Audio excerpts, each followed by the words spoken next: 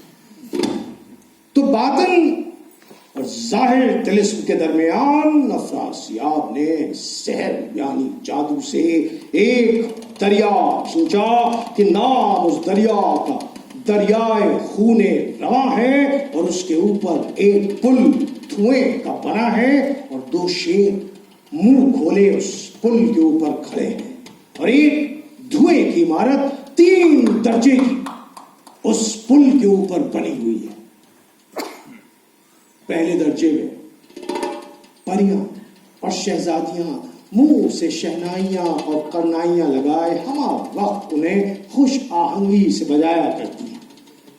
دوسرے درجے میں اس دھوئیں کی عمارت کے پریاں موتی میں جھولی لیے دم بدم موتی اچھالتی ہیں کہ موتی دریا میں گرتا ہے, کہ دریا کی مچھلیاں ان موتیوں کو منہ میں لیے تیرتی پھرتی ہیں. تیسرے درجے میں اس دھوئیں کی عمارت کے بڑے بڑے قداور جوان قوم کے حبشی 2 صفے باندھے آپس میں پاک شمشیر برہنہ لڑتے ہیں کہ خون ان کا دریا میں گرتا ہے, کہ وہی خون ہے جس کے سبب سے نام اس دریا کا دریائے خون رواں ہے, اور نام اس پل کا پلے پری زادہ ہے. اور افراسیاب اپنے اس بنوائے ہوئے طلسم میں ہوا کے تخت پہ سوار اپنی بیگم حیرت کے ساتھ سیر کرتا پھرتا ہے, اور ملک کی خوشحالی اور ترقی کے اوپر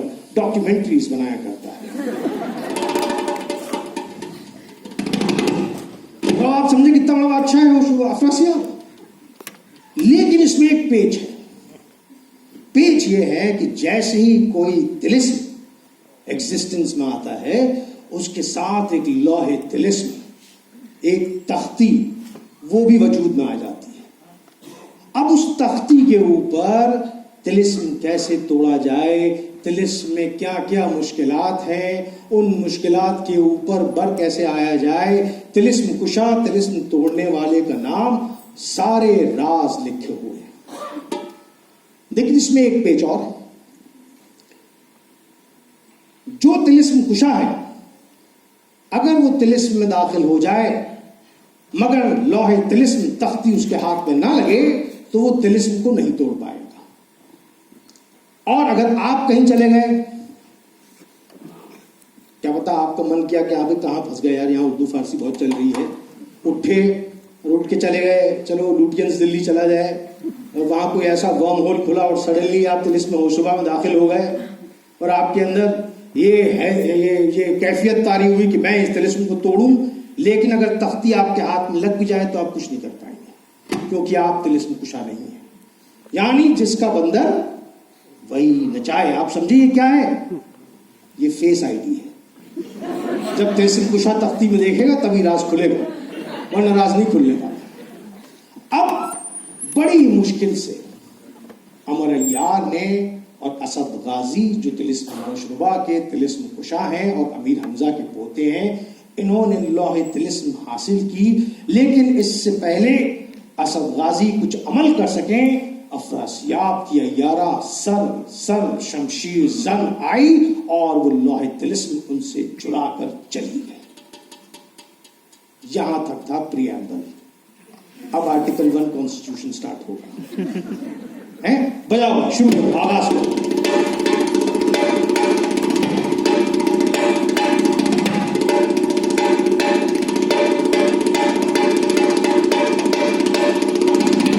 تو سخن سازان مانی دل فریب و رموز شناسان کلام رہب و ریب, جادو بیانی سے تصدیر طلسم ضمیر ترنگ اور تدبیر معجز نمایا یوں فرماتے ہیں کہ جب عیار بے نظیر والا تدبیر ہنر پرور خواجہ عمر طلسم کے اندر داخل ہوئے, لوح طلسم حاصل کر کے اسد غازی کو دینے ہی والے تھے کہ افراسیاب کی عیارہ سر شمشیر زن آئی اور وہ لوح طلسم ان سے چرا کر فرار ہو گئے۔ اس کے تعاقب میں امر عیار فوراً روانہ ہوئے، صحرا کو پار کرتے ہوئے ایک پہاڑ کی چوٹی پہ جا کے جو پہنچے تو دور عیاری کی دوربین لگا کے دیکھا تو کیا دیکھا کہ ایک صحرا، چٹیل میدان، نہ چرند نہ پرند، ایک آدھ پیڑ کہیں نظر آئے تو من سوکھا ڈنڈا، دور ایک بنڈولا، ایک بغولا گٹکا ناچتا بھاگتا نظر آیا۔ عمر عیار نے جو غور سے دیکھا سمجھ گئے سرسر شمشیر زن ہے، فوراً اس کے تعاقب میں آگے چلے۔ اب آگے آگے سرسر جا رہی ہے، پیچھے پیچھے عمر عیار جا رہے ہیں۔ جیسے ہی سرسر کے قریب پہنچتے ہیں، سرسر پیچرا دے کے اپنا راستہ بدل لیتی ہے۔ کبھی سرسر کے اوپر قابض ہونے والے ہوتے ہیں تو سرسر فوراً پیچھے رک کے اپنا راستہ بدل لیتی ہے۔ اسی فراق میں، اسی جد و جہد میں ہے کہ سرسر فوراً افراسیاب کے دربار میں داخل ہو گئے۔ عمر عیار وہاں بیٹھے سوچ رہے ہیں کیا کریں کیا نہ کریں۔ تبھی کچھ عیاری تدبیر کی صورت اپنی ایک کنیز کی بنائی اور دربار میں داخل ہو کے چپ چاپ کونے پہ کھڑے ہو کے سارا ماجرا دیکھنے لگے۔ ادھر افراسیاب اپنے تخت پہ بیٹھا